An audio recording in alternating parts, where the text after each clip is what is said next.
Hey guys, my name's Ben Howard and we're back out here at Dolly Cooper to play the back nine of the redesign. If you haven't seen the front nine, I'd appreciate if you went back and watched that, but right now we're on hole 10. This one's a par 3, 365 feet. Basket straight ahead.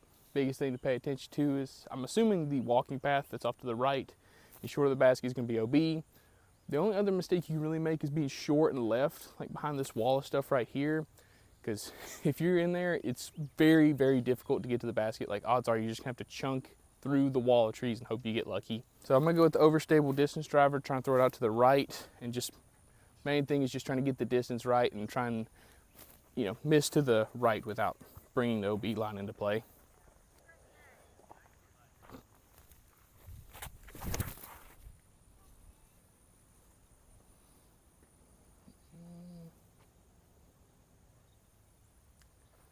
I lost it once it hit the ground, but I think it looked like it was parked. Can't really tell. Okay, so we end up being just a touch short, but a very, very makeable putt, so let's go and do it.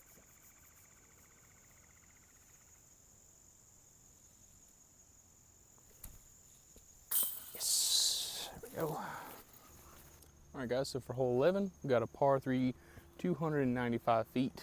Basket straight ahead and tucked in the woods. Looks like the best way to get into there is like a backhand turnover that doesn't really move too far to the right, just kind of pushes straight the whole way and like moves like maybe 5 to 10 feet to the right, something like that. So yeah, like I said, a backhand or even forehand, just really anything that gets through this gap right here is gonna get you down there to somewhat of a putt. There is also like a wide hyzer route if you want to do that, just to be fun, but I'm gonna take just a straight mid-range, just throw it through this gap, hopefully get down there for a putt.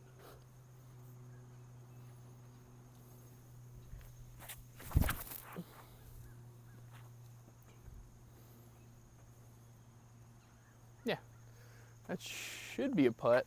I feel like it's gonna be a little short, but should be in the circle.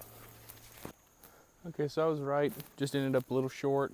But yeah, we're still inside the circle, so definitely a makeable putt.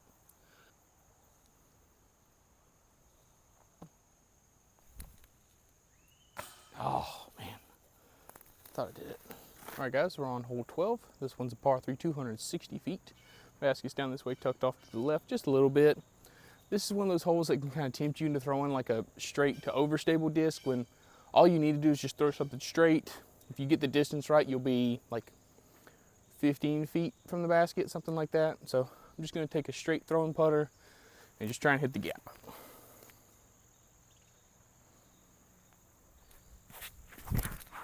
Ah, really? It looks like the best route I've got is to go over these bushes right here in front of me.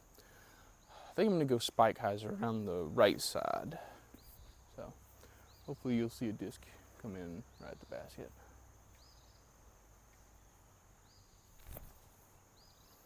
I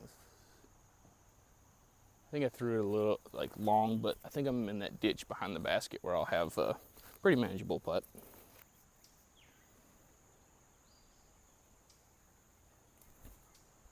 Oh, dang it. All right guys, we're on hole 13. This one's a par 3, 320 feet. It plays a lot farther than 320 feet because the basket's up here tucked off to the left. Best play is to really just kind of land in this, these rocks you can see straight in front of us. Because if you're pin high, you'll have like a 30-ish foot putt. It just makes the shot a lot simpler to where you're not trying to get something up there and finish left, because it's really easy to be like early left, and then that's where bogeys come into play. So I'm just gonna throw like a straight distance driver, like right at the rocks, give it some good height, and hopefully kind of finish off to the left side of the rocks, but anywhere near the rocks will be fine.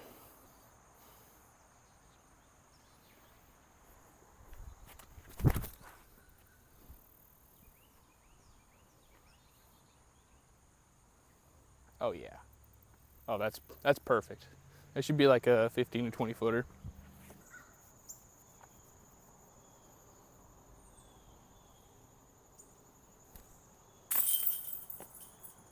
Oh my gosh. All right guys, we're on hole 14. This one's a par 3, 260 feet. Basket's basically straight ahead, but the best route for this one is a flex forehand.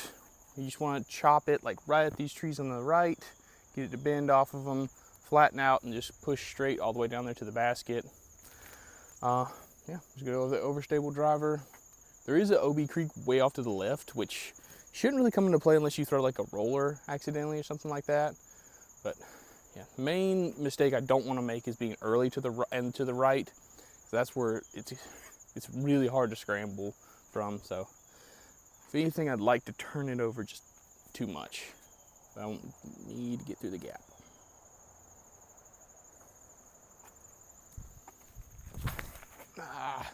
Doing the ground. That's fine. From there, I'll have like a forehand hyzer into the green.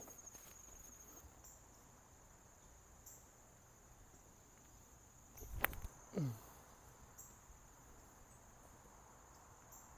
yeah, perfect.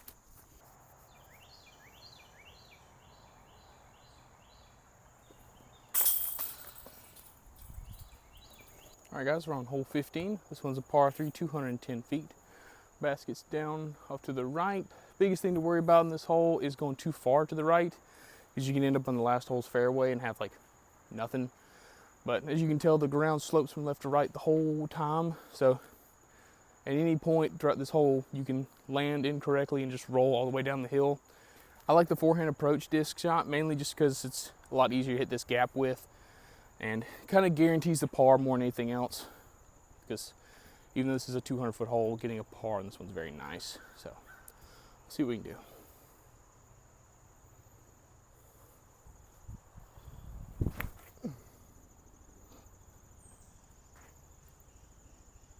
Okay, if that sat, that should be like perfect, but I think it might have skipped down the hill because I threw that a little too hard, but it's down there for like at least a circle 2 putt. Okay, so I did go too far to the right, but I think I'm still, well, no, I'm probably outside of circle, just barely, but this is a runnable, makeable putt, so see what I can do.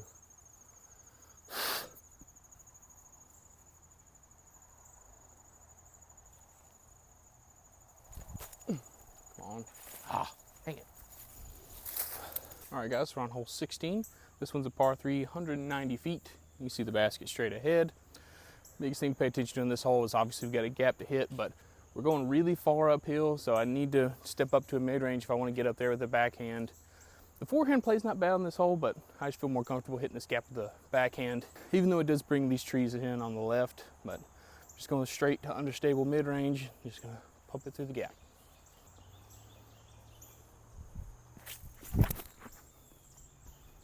Just like that. Perfect.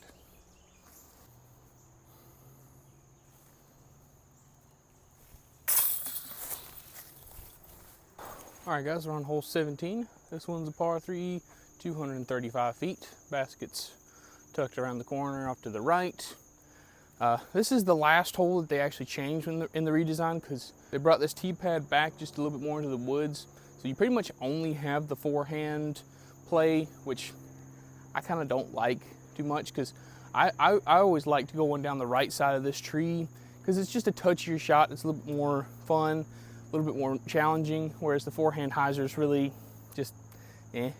But yeah, going with the overstable fairway driver, just throw it out to the left side of this tree, have it finish back to the right, and as long as you don't push it too far forward, you should have some kind of putt.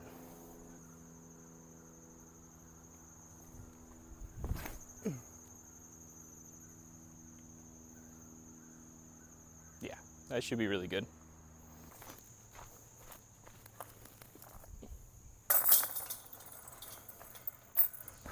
All right, guys, we're on hole 18, final hole of the video.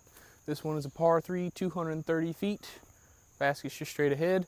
Biggest thing to pay attention to is just behind the basket. The ground drops off like probably close to like 50 feet almost. It goes way downhill. So if you want to park this basket, you need to have a lot of touch on the shot. All I'm really trying to do is take an understable throwing putter, get it through the gap, have it bend off to the right. And if I throw it well, that typically gives me like a 20 to 30 foot putt, which I might run, might not, just kind of depends on how I'm feeling that day. But yeah, just need to throw this like at the trees, just to the left of the basket, get it to kind of bend off and kind of turn over into the ground. So that way I'm hitting short and kind of scooting up to the basket. Let's see what I can do. Oh, I pulled it. But I didn't hit anything. I'd be really curious to see where that ended up, because that got really, really lucky. Okay, so I guess when I pulled it, I hit one of these trees on the right side and it kicked me back over here, so I've got like a 15-footer, which is really nice. But from here you can see what I was talking about off the tee, where ground drops off significantly behind the basket. So you want to put yourself close if you want to get the birdie. So, luckily I did that. Let's make the birdie.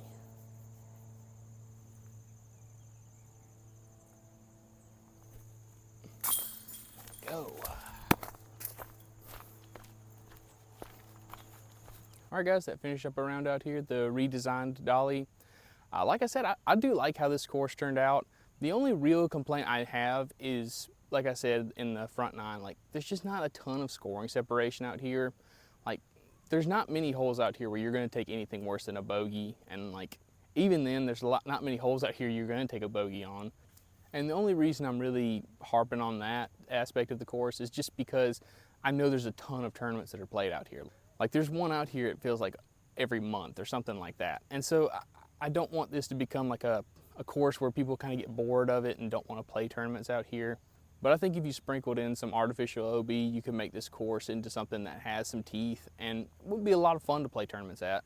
But other than that, I mean, like this is just a great course. Like the tee pads were one of the biggest complaints I had with the course before this. And now they're some of the best tee pads I've ever played on. And it kind of has that same feel of like some less difficult courses where it's like, this is just a great course to come out and play casual rounds.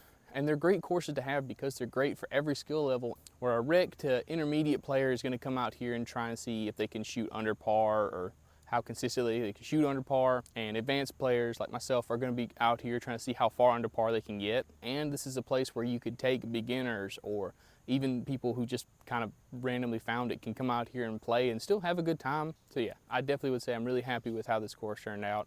And like I said in the last video, they are doing a tournament out here tomorrow. So if you're not doing anything, it's going to be a great time. So come on out if you're able to. But yeah, guys, if y'all have any other recommendations for courses I should hit up, please let me know. It's going to be hard. Like I said, the hurricane came through and the majority of the courses in the area are closed. So if there's any course you want me to hit up, please let me know down in the comments. Or if there's anything else you want me to try, please let me know. But thank y'all so much for watching. Please like, subscribe, and have a good one. Bye.